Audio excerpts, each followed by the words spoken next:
जय जगन्नाथ बंधुगण आज आम जानिबा 11 जुलाई 2024 गुरुवार दिन द्वादश राशि राशिफल विषय रे। एही दैनिक राशिफल चंद्रंक गोचर गणना को नहीं आधारित एवं चंद्रंक गोचर गणना आम जीवन रे बहुत प्रभाव पकई थाए।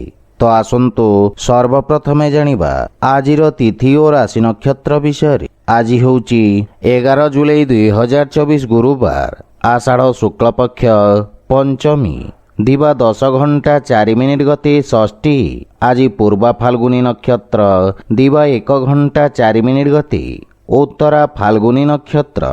आज सिंह चंद्र रात्र 7 घंटा 50 मिनिट गति कन्या चंद्र। आजिर पर्वोत्सव हेरा पंचमी। आजिर शुभ बेला दिवा 4 घंटारू दिवा 6 घंटा 40 मिनिट पर्यंत।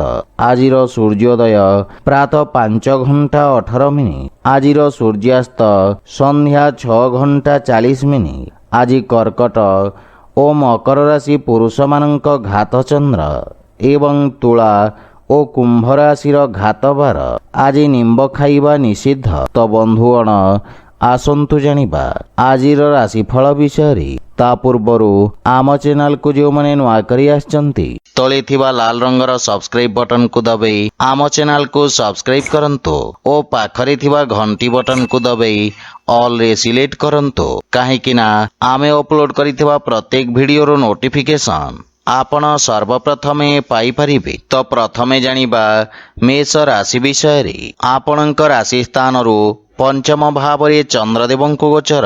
आपणक कार्यक्षेत्र रे कौनसी परिचित व्यक्ति माध्यम लाभर स्थिति प्रस्तुत करिबा। विद्यार्थी छात्र छात्री माने समयर पूर्ण सदुपयोग करिबारे सक्षम रहिबे। नुआ ज्ञान और अनुभव प्राप्त करिबे। संतान पक्षर उन्नति रे आपणको विशेष आनंद प्राप्ति हेबा। संतान आपणक आज्ञार पालन करिबे एवं पारिवारिक वातावरण रे शांति सौहार्द्य बजाय रहिबा। मातांक सहित जदि कोनोसी मनमालिन्य थाए ताहा दूर हेबाकु लागिबा। भाई भौणींक सहयोगरु आपणक समस्त कार्य सफलता प्राप्त करिबे किंतु कार्य शिथिलता कारणरू मन व्यथित रहिबा। आर्थिक स्थिति सामान्य रहिबा एवं अनावश्यक अर्थ देवा नेबारे आपण विशेष सावधान रुहंतु। मानसिक चिंतारू आपणको दूरे रहिबा उचित। स्वास्थ्य अवस्था उत्तम अनुकूल रहिबा। आज आपण गायत्री मंत्रर जप करंतु शुभ फल पाइबे।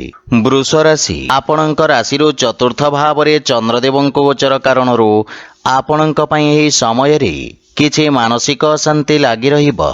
आपण निज व्यापार तथा व्यावसायिक पक्षर भविष्यत को नहीं किछि चिंतित रहिबे। व्यवसाय रे किछि आर्थिक क्षतिर संभावना रहिछि एवं मानसिक चिंता आपणक बाणी रे कठोरतार भाव आनिबा जहा आपणक व्यावसायिक क्षेत्र पई हानिकारक साब्यस्त हेबा।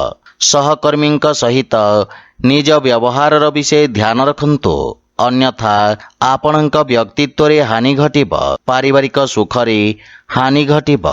सेथिपई शांत मन रे कथावार्ता करी समस्यार समाधान करिवार प्रयास करंतु।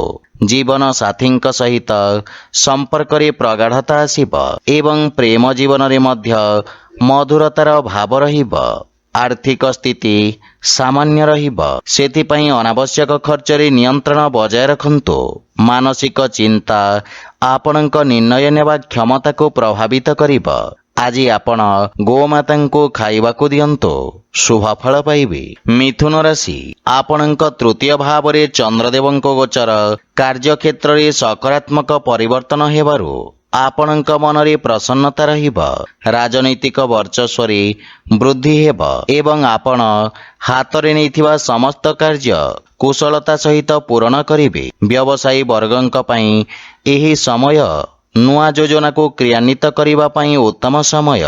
आपण निज कार्य को सफलता पूर्वक विस्तार करिबे एवं परिवारर सुख समृद्धि पई व्यय करिबे। जीवन साथींक पूर्ण सहयोग प्राप्ति हेबा। विदेशरू किछि शुभ समाचार मिलिबारु मन प्रसन्न रहिबा। बड़ भाई भौणींक विशेष सहयोग आपणक उन्नतिर कारण हेबा किंतु पितांक स्वास्थ्य अवस्थार विषय ध्यान रखंतु। आर्थिक स्थिति क्षेत्र रे ଉନ୍ନତି ହେବ, କିନ୍ତୁ ପାରିବାରିକ ଖର୍ଚ୍ଚରେ ବୃଦ୍ଧି ମାନସିକ ଚିନ୍ତିତ କରିବ, କିନ୍ତୁ ସ୍ୱାସ୍ଥ୍ୟାବସ୍ଥାରେ ସୁଧାର ହେବ। ଆଜି ଆପଣ ବାଳକମାନଙ୍କୁ ଖାଇବାକୁ ଦିଅନ୍ତୁ, ଶୁଭଫଳ ପାଇବେ। କର୍କଟ ରାଶି, ଆପଣଙ୍କ ରାଶିରୁ ଦ୍ୱିତୀୟ ଭାବରେ ଚନ୍ଦ୍ରଦେବଙ୍କ ଗୋଚର ଆପଣଙ୍କୁ ନିଜ ବାଣୀ ଦ୍ୱାରା ଲାଭ ପ୍ରଦାନ କରାଇବ ଏବଂ ନିଜ ବାଣୀ ଦ୍ୱାରା ଆପଣ ସମସ୍ତଙ୍କ ପ୍ରିୟଭାଜନ ହେବେ। କୌଣସି ମହତ୍ୱପୂର୍ଣ୍ଣ ବ୍ୟକ୍ତିଙ୍କ ସହିତ ଆପଣ ଦେଖା ସାକ୍ଷାତ କରିପାରନ୍ତି, ଯାହାଙ୍କ ମାର୍ଗଦର୍ଶନ ଆପଣଙ୍କ କାର୍ଯ୍ୟକ୍ଷେତ୍ରରେ ଅତ୍ୟଧିକ ସହାୟକ ସାବ୍ୟସ୍ତ ହେବ। ଆପଣଙ୍କ ବାଣୀ ତଥା ଲେଖନୀରେ ମଧୁରତା ତଥା ଆକର୍ଷଣର ସଞ୍ଚାର ହେବ ଏବଂ ଆପଣଙ୍କ କାର୍ଯ୍ୟର ସମସ୍ତ ଜାଗାରେ ପ୍ରଶଂସା ହେବ। ଉଚ୍ଚ ଅଧିକାରୀଙ୍କ ପକ୍ଷରୁ ଆପଣଙ୍କ କାର୍ଯ୍ୟକୁ ସମ୍ମାନ ପ୍ରାପ୍ତି ହେବ। ପାରିବାରିକ ଜୀବନରେ ନୂଆ ଉତ୍ସାହ ଆସିବ ଏବଂ ଜୀବନସାଥୀ ଆପଣଙ୍କ ସମ୍ମାନ କରିବେ ତଥା ସମ୍ପର୍କରେ ଘନିଷ୍ଠତା ଆସିବ। ପରସ୍ପରକୁ ଭଲ ଭାବରେ ବୁଝିବା ପାଇଁ ସ୍ୱର୍ଣ୍ଣିମ ଅବସର। ଛୋଟ ଭାଇ ଭଉଣୀଙ୍କ ପକ୍ଷରୁ ସ୍ନେହ ମିଳିବ ଏବଂ ଆପଣଙ୍କ ଅନୁସରଣ କରିବେ। ପ୍ରେମ ସମ୍ବନ୍ଧ ପାଇଁ ସମୟ ଉତ୍ତମ ଅନୁକୂଳ ରହିଛି। ପୂର୍ବରୁ ଲାଗି ରହିଥିବା ସମସ୍ତ ସମସ୍ୟା ଦୂର ହେବ ଏବଂ ଆର୍ଥିକ ସ୍ଥିତିରେ ସୁଧାର ଆସିବ। ପାରିବାରିକ ସମ୍ପତ୍ତିରେ ମଧ୍ୟ ବୃଦ୍ଧି ଘଟିବ ତଥା ଆପଣଙ୍କ ସୁଖ ସୁବିଧାରେ ମଧ୍ୟ ବୃଦ୍ଧି ଘଟିବ। ସ୍ୱାସ୍ଥ୍ୟାବସ୍ଥା ଉତ୍ତମ ଅନୁକୂଳ ରହିଛି। ଆଜି ଆପଣ ଭଗବାନ ଜଗନ୍ନାଥଙ୍କ ଉପାସନା କରନ୍ତୁ, ଶୁଭଫଳ ପାଇବେ। ସିଂହ ରାଶି, ଆପଣଙ୍କ ରାଶି ସ୍ଥାନରୁ ଚନ୍ଦ୍ରଦେବଙ୍କ ଗୋଚର ପୂର୍ବ ସମୟରୁ ଦେଖାଦେଉଥିବା ସମସ୍ୟାକୁ ସମାପ୍ତ କରିବ। ଆପଣଙ୍କ ଆତ୍ମବିଶ୍ୱାସରେ ବୃଦ୍ଧି ଘଟିବ ଏବଂ ଆପଣଙ୍କ ବ୍ୟକ୍ତିତ୍ୱରେ ଚମକ ଆସିବ। ଆପଣଙ୍କ କ୍ରୋଧୀ ସ୍ୱଭାବରେ ହାନି ଘଟିବା କାରଣରୁ ଆପଣ ଚିନ୍ତାରୁ ମୁକ୍ତି ପାଇବେ। ବ୍ୟବସାୟିକ ତଥା ବ୍ୟାପାର କ୍ଷେତ୍ରରେ ସୁଧାର କାରଣରୁ ମନ ପ୍ରସନ୍ନ ରହିବ। ଆପଣ କାର୍ଯ୍ୟକ୍ଷେତ୍ରରେ କିଛି ନୂଆ ପରିବର୍ତ୍ତନ କରିବେ, ଯାହା ଭବିଷ୍ୟତରେ ଆପଣଙ୍କୁ ଶୁଭଫଳ ପ୍ରଦାନ କରାଇବ। ଜୀବନସାଥୀ ଆପଣଙ୍କ ବ୍ୟକ୍ତିତ୍ୱରେ ଆସିଥିବା ପରିବର୍ତ୍ତନରେ ପ୍ରଭାବିତ ହେବେ। ସନ୍ତାନ ପକ୍ଷରୁ କୌଣସି ଶୁଭ ସମାଚାର ଆପଣଙ୍କ ଚିନ୍ତାକୁ କମ୍ କରିବ। ପିତାଙ୍କ ସହଯୋଗରୁ ଆପଣଙ୍କ ଅଟକି ରହିଥିବା କାର୍ଯ୍ୟରେ ଗତି ଆସିବ, କିନ୍ତୁ ପରିବାରର ବୃଦ୍ଧ ବ୍ୟକ୍ତିଙ୍କ ସ୍ୱାସ୍ଥ୍ୟାବସ୍ଥାର ବିଷୟ ଧ୍ୟାନ ରଖନ୍ତୁ। ଯେକୌଣସି ନିବେଶ ପିତାଙ୍କ ପରାମର୍ଶରେ କରନ୍ତୁ, ଶୁଭଫଳ ପାଇବେ। ପରିବାରର ଅନାବଶ୍ୟକ ଖର୍ଚ୍ଚରେ ନିୟନ୍ତ୍ରଣ ଲାଗି ରହିବ, କିନ୍ତୁ ଦିନଚର୍ଯ୍ୟା ପ୍ରଭାବିତ ହେବା କାରଣରୁ କାର୍ଯ୍ୟରେ ଅବରୋଧର ସମ୍ଭାବନା ରହିଛି। ସ୍ୱାସ୍ଥ୍ୟ ପ୍ରତି ସଚେତ ରୁହନ୍ତୁ। ଆଜି ଆପଣ ଅସହାୟ ବ୍ୟକ୍ତିଙ୍କୁ ସାହାଯ୍ୟ କରନ୍ତୁ, ଶୁଭଫଳ ପାଇବେ। କନ୍ୟା ରାଶି, ଆପଣଙ୍କ ଦ୍ୱାଦଶ ଭାବରେ ଚନ୍ଦ୍ରଦେବଙ୍କ ଗୋଚର ବ୍ୟବସାୟରେ କିଛି କ୍ଷତିର ଯୋଗ ଉତ୍ପନ୍ନ କରିବ। କାର୍ଯ୍ୟକ୍ଷେତ୍ରରେ କିଛି ଅପ୍ରିୟ ସ୍ଥିତି ଉତ୍ପନ୍ନ ହେବାର ସମ୍ଭାବନା ରହିଛି ଏବଂ ଏହି ସମୟ ଆପଣଙ୍କୁ ଲମ୍ବିତ କାର୍ଯ୍ୟକୁ ପୂରଣ କରିବାର ଅବସର ପ୍ରଦାନ କରିବ। କୌଣସି ନୂଆ କାର୍ଯ୍ୟକୁ ହାତରେ ନିଅନ୍ତୁ ନାହିଁ ଏବଂ ଅସୁରକ୍ଷିତ କାର୍ଯ୍ୟରେ କ୍ଷତିର ସମ୍ଭାବନା ରହିଛି। ବିଶେଷ ରୂପରେ ସେୟାର ମାର୍କେଟ ତଥା ନୂଆ ନିବେଶରୁ ଆପଣ ଦୂରେଇ ରୁହନ୍ତୁ। ରୋଜଗାର କ୍ଷେତ୍ରରେ କୌଣସି ପରିବର୍ତ୍ତନ ପାଇଁ ସମୟ ଶୁଭ ନୁହେଁ। ପାରିବାରିକ ସ୍ଥିତି ମଧ୍ୟ ସାମାନ୍ୟ ଚିନ୍ତାଜନକ ରହିବ। ବିଶେଷ ରୂପରେ କୌଣସି ଅନାବଶ୍ୟକ ଖର୍ଚ୍ଚରେ ସାବଧାନ ରୁହନ୍ତୁ ଏବଂ କୌଣସି ପ୍ରକାର ଆର୍ଥିକ ଋଣ ଦେବା ନେବାରୁ ମଧ୍ୟ ଦୂରେଇ ରୁହନ୍ତୁ, ଅନ୍ୟଥା କ୍ଷତିର ସାମ୍ନା କରିବାକୁ ପଡ଼ିବ। ଆର୍ଥିକ ସ୍ଥିତି ସଂଘର୍ଷପୂର୍ଣ୍ଣ ରହିବ। କୌଣସି ପ୍ରକାର ସମ୍ପତ୍ତି କ୍ରୟ ବିକ୍ରୟରୁ ଆପଣ ଦୂରେଇ ରୁହନ୍ତୁ। ସ୍ୱାସ୍ଥ୍ୟାବସ୍ଥା ସାମାନ୍ୟ ରହିବ, କିନ୍ତୁ ଆଖିଜନିତ ସ୍ୱାସ୍ଥ୍ୟ ସମସ୍ୟାରେ ବିଶେଷ ସାବଧାନ ରୁହନ୍ତୁ। ଆଜି ଆପଣ ଦୁର୍ଗା ସପ୍ତଶତୀ ପାଠ କରନ୍ତୁ, ଶୁଭଫଳ ପାଇବେ। ତୁଳା ରାଶି, ଆପଣଙ୍କ ଲାଭ ଭାବରେ ଚନ୍ଦ୍ରଦେବଙ୍କ ଗୋଚର ଆପଣଙ୍କ ଲାଭର ସ୍ଥିତିକୁ ଆହୁରି ବୃଦ୍ଧି କରିବାର ଅବସର ପ୍ରଦାନ କରିବ। ଅଟକି ରହିଥିବା କାର୍ଯ୍ୟରେ ପ୍ରଗତି ଆସିବ ଏବଂ ଆକସ୍ମିକ ଧନଲାଭର ଯୋଗ ରହିଛି। ବାଣିଜ୍ୟ ବ୍ୟବସାୟରେ ଆପଣଙ୍କ ଦ୍ୱାରା ପୂର୍ବରୁ କରାଯାଇଥିବା ପରିଶ୍ରମର ଉତ୍ତମ ଫଳ ମିଳିବ। ବ୍ୟବସାୟରେ ବୃଦ୍ଧି ହେବ ତଥା ଚାକିରି କ୍ଷେତ୍ରରେ ମଧ୍ୟ ପଦୋନ୍ନତିର ଯୋଗ ରହିଛି, କିନ୍ତୁ ଜୀବନସାଥୀଙ୍କ ସହିତ କୌଣସି କଥାକୁ କେନ୍ଦ୍ର କରି ମତଭେଦ ଦେଖାଦେଇପାରେ। ମାତାଙ୍କ ପୂର୍ଣ୍ଣ ସହଯୋଗ ଆପଣଙ୍କ ଉପରେ ଲାଗି ରହିବ ଏବଂ ପାରିବାରିକ ବାତାବରଣ ସୁଖଦ ରହିବ। ଛୋଟ ବାଳକମାନଙ୍କ ସହିତ ଆପଣ ଉତ୍ତମ ସମୟ ବ୍ୟତୀତ କରିବେ। ପ୍ରେମ ଜୀବନରେ ନୂଆ ଉର୍ଜାର ସଞ୍ଚାର ହେବ ଏବଂ ଆର୍ଥିକ ସ୍ଥିତି ସୁଦୃଢ଼ ହେବାକୁ ଲାଗିବ। କିନ୍ତୁ ଅନାବଶ୍ୟକ ଖର୍ଚ୍ଚରେ ନିୟନ୍ତ୍ରଣ ବଜାୟ ରଖନ୍ତୁ ଏବଂ ସ୍ୱାସ୍ଥ୍ୟାବସ୍ଥାର ବିଶେଷ ଧ୍ୟାନ ରଖନ୍ତୁ। ଦିନଚର୍ଯ୍ୟାକୁ ନିୟମିତ ରଖିବାର ପ୍ରୟାସ ସହାୟକ ସିଦ୍ଧ ହେବ। ଆଜି ଆପଣ ଭଗବାନ ଗଣେଶଙ୍କୁ ଦୁବ ଅର୍ପଣ କରନ୍ତୁ, ଶୁଭ ଫଳ ପାଇବେ। ବିଛା ରାଶି, ଆପଣଙ୍କ ଦଶମ ଭାବରେ ଚନ୍ଦ୍ରଦେବଙ୍କ ଗୋଚର କାରଣରୁ କାର୍ଯ୍ୟକ୍ଷେତ୍ରରେ ନୂଆ ଯୋଜନାରେ ପ୍ରଗତି ହେବ।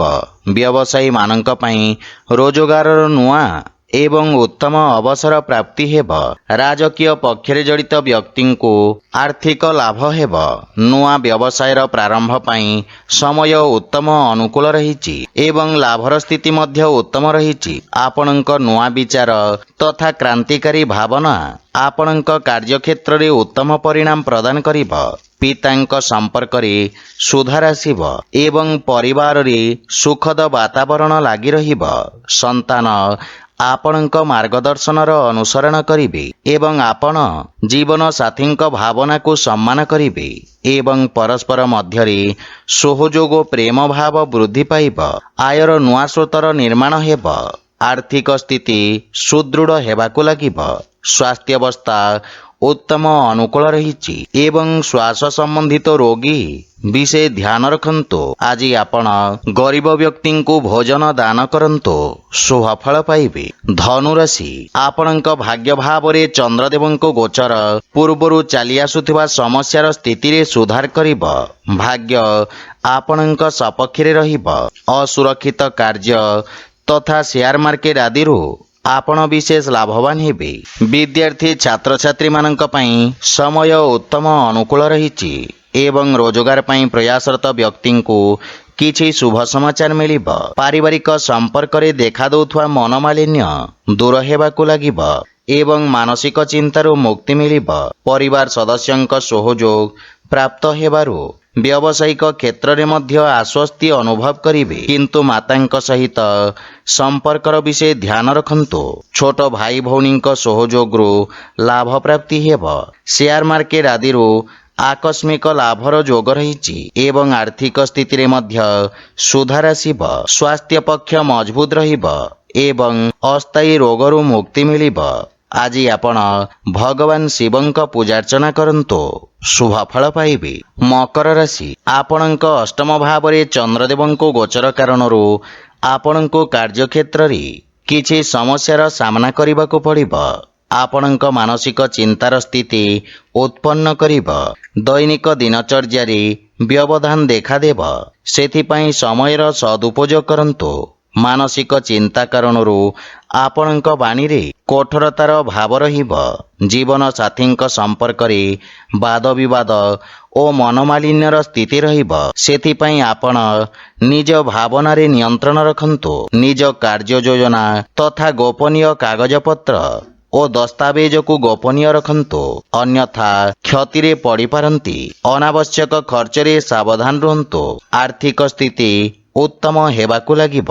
ସରକାରୀ ବା ପ୍ରବନ୍ଧନ କ୍ଷେତ୍ରରୁ ସହଯୋଗ ପ୍ରାପ୍ତି ହେବ। ଆପଣଙ୍କ ପ୍ରଭାବ କ୍ଷେତ୍ରରେ ମଧ୍ୟ ବୃଦ୍ଧି ଘଟିବ। ମାନସିକ ଚିନ୍ତା କାରଣରୁ ମୁଣ୍ଡ ତଥା ଆଖିଜନିତ ସମସ୍ୟା ଦେଖାଦେବାର ସମ୍ଭାବନା ରହିଛି। ଆଜି ଆପଣ ମାତା ଲକ୍ଷ୍ମୀଙ୍କ ଆରାଧନା କରନ୍ତୁ, ଶୁଭ ଫଳ ପାଇବେ। କୁମ୍ଭ ରାଶି, ଆପଣଙ୍କ ସପ୍ତମ ଭାବରେ ଚନ୍ଦ୍ରଦେବଙ୍କ ଗୋଚର ଆପଣଙ୍କ ବ୍ୟାପାରିକ ସହଭାଗୀଙ୍କ ଠାରୁ ଆପଣଙ୍କୁ ଲାଭ ପ୍ରଦାନ କରିବ। ବ୍ୟବସାୟର ସ୍ଥିତି ଉତ୍ତମ ହେବାକୁ ଲାଗିବ ଏବଂ ନୂଆ କାର୍ଯ୍ୟ ଯୋଜନାର ରୂପରେଖା ପ୍ରସ୍ତୁତ କରିବେ। ଆପଣଙ୍କ ସହଯୋଗୀମାନଙ୍କ ଆଦର କରିବା ଉଚିତ। ପାରିବାରିକ ସ୍ତରରେ ଜୀବନସାଥୀଙ୍କ ସହଯୋଗ ପ୍ରାପ୍ତି ହେବ ଏବଂ ପରସ୍ପର ମଧ୍ୟରେ ସହଯୋଗ ଓ ପ୍ରେମ ଭାବ ରହିବ।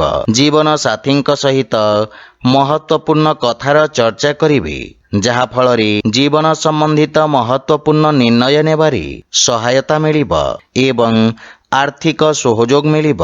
ପୁରୁଣା ବନ୍ଧୁମିତ୍ରଙ୍କ ସହିତ ଆପଣ ଦେଖା ସାକ୍ଷାତ କରି ପ୍ରସନ୍ନତା ଅନୁଭବ କରିବେ। ଧାର୍ମିକ ଆଧ୍ୟାତ୍ମିକ କାର୍ଯ୍ୟ ପ୍ରତି ଆପଣଙ୍କ ରୁଚି ବଢ଼ିବ ଏବଂ ସ୍ୱାସ୍ଥ୍ୟାବସ୍ଥାରେ ରକ୍ତ ସମ୍ବନ୍ଧିତ ବିକାର ପ୍ରତି ସାବଧାନ ରହିବାର ଆବଶ୍ୟକ ରହିଛି। ଆଜି ଆପଣ ଓଂ ହଂ ହନୁମତେ ନମଃ ମନ୍ତ୍ରର ଜପ କରନ୍ତୁ, ଶୁଭ ଫଳ ପାଇବେ।